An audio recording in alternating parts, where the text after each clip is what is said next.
Hi guys, welcome to another beer review.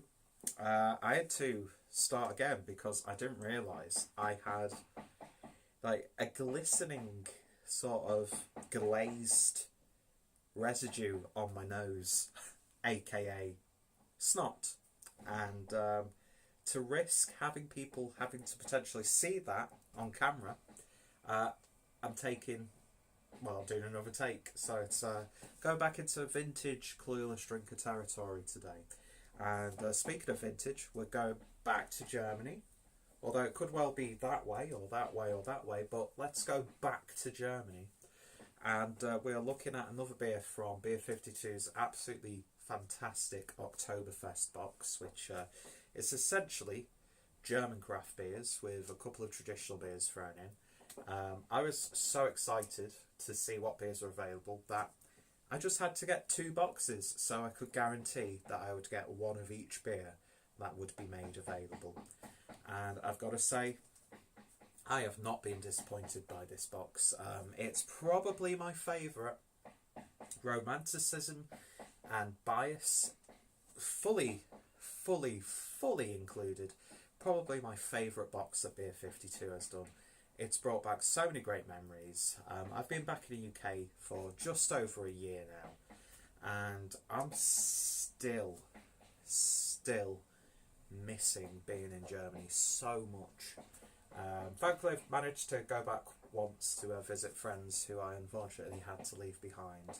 Catch up with people within the brewing industry as well for the Regensburg Craft Beer Festival. And I was hoping to go again this year, around Christmas time, but it's probably going to be just after Christmas, which is that way. So Germany is that way, and Christmas is that way. Probably in the new year, and hopefully I might incorporate a weekend or a few days in Berlin as well. So speaking of Berlin, totally did not intend to do a genuine segue there. We are going over to the Lemke Brauerei, or Brauerei Lemke, in Berlin, and we are looking at a bottle of the Spree Coast, which is a West Coast IPA, clocking in at 6.9%. Best before date is 8th of the 8th 2019, so relatively fresh even now. And in a 355ml bottle. It had this sort of like plasticky, sort of resiny sort of top to it, like a waxed bottle. But I don't think it was waxed. But that was fun to get off. Imagine it did come off really quite easily. I mean, I don't know, what material is that? Like, what compound is that? Where it's like got this sort of like, it's just going to look black anyway, isn't it? But it's got this sort of like a texture on the front, but then on the inside it's got like a shiny black material. I don't know what that is, but it's nice. And there is the bottle cap from the brewery. And of course there's the absolutely wonderful artwork there. Lovely presentation. And the beer in the glass is just as, if not nicer. I love how vibrant this camera is making these beers look. They really pop on camera. And don't say that again, Peter. But as you can see, it's got that lovely amber hue to it. Got a little bit of like a slight rustic edge as well. Nice clarity. It's not completely filtered, but it's not really a cloudy beer. You wouldn't really expect that too much with your classic West Coast style, I suppose. And then when I reinforce that head, you can see it's like a slightly off-white, very subtly beige looking.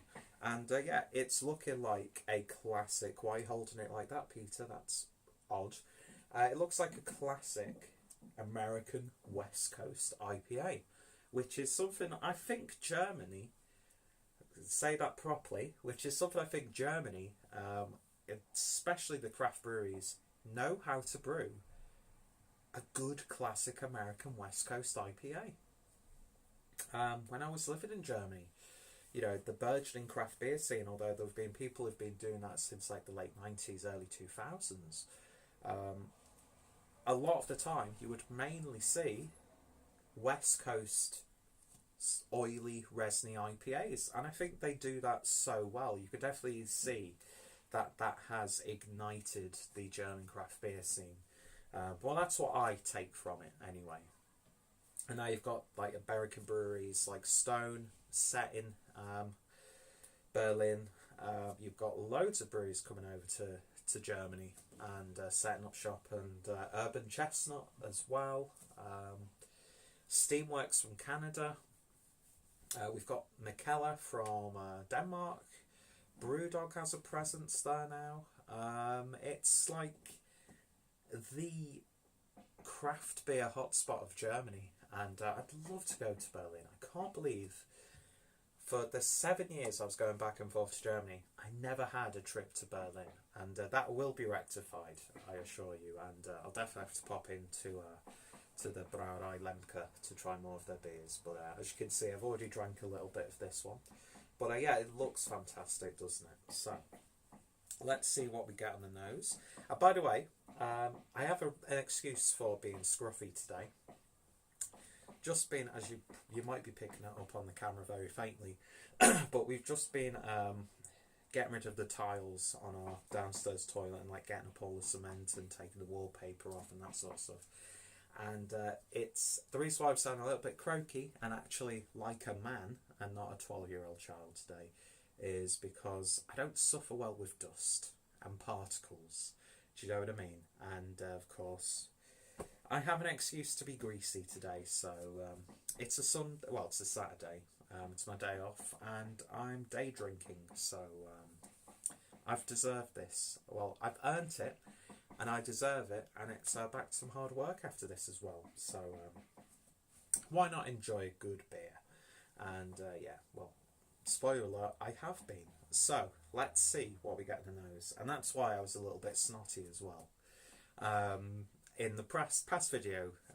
So there was probably a scene where like I'd wipe my nose, and you could probably see a string of clear goo coming out of my nose, which is. It's never a good thing to show on camera, unless that's what you're into. And who knows, there might be someone subscribed to me who likes that sort of stuff.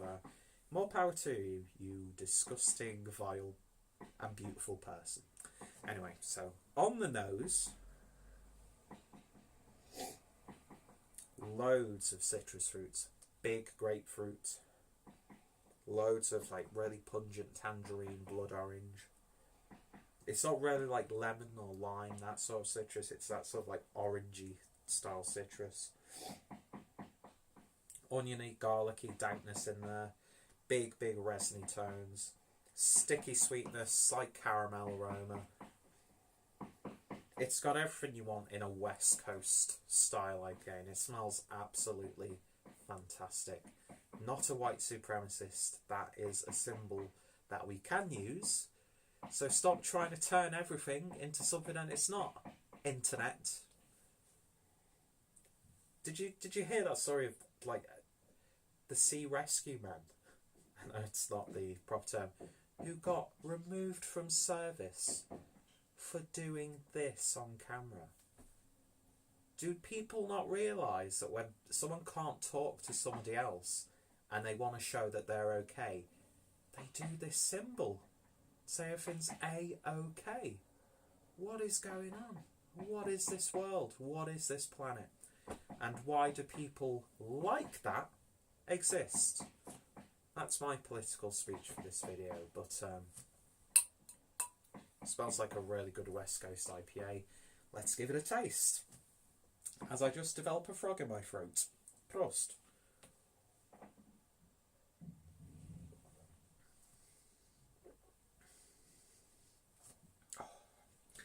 It tastes even better now than it did on the first take because it was a little bit colder.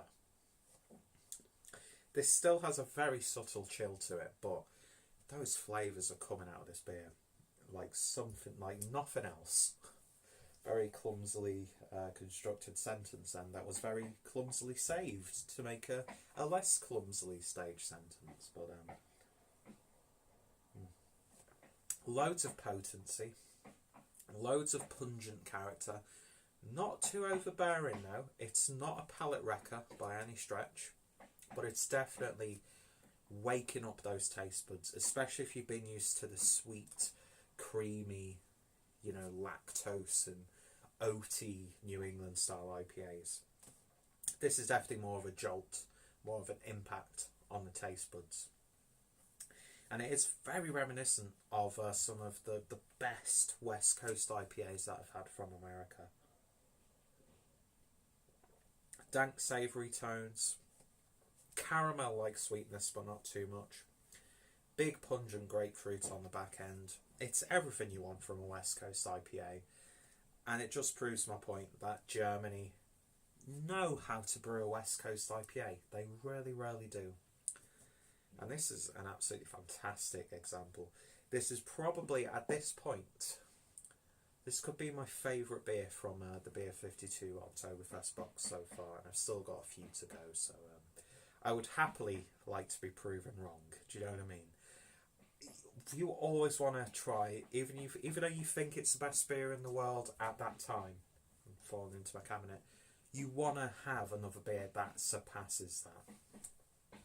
But yeah, this is reminded of like classic West Coast IPAs that helped me get into craft beer. This is taking me back not only to being in Germany, because it's got that German flair, but also to when I was getting into this and really experimenting and falling in love with like these big, bitter West Coast IPAs. It's taken me back to that, and that's phenomenal.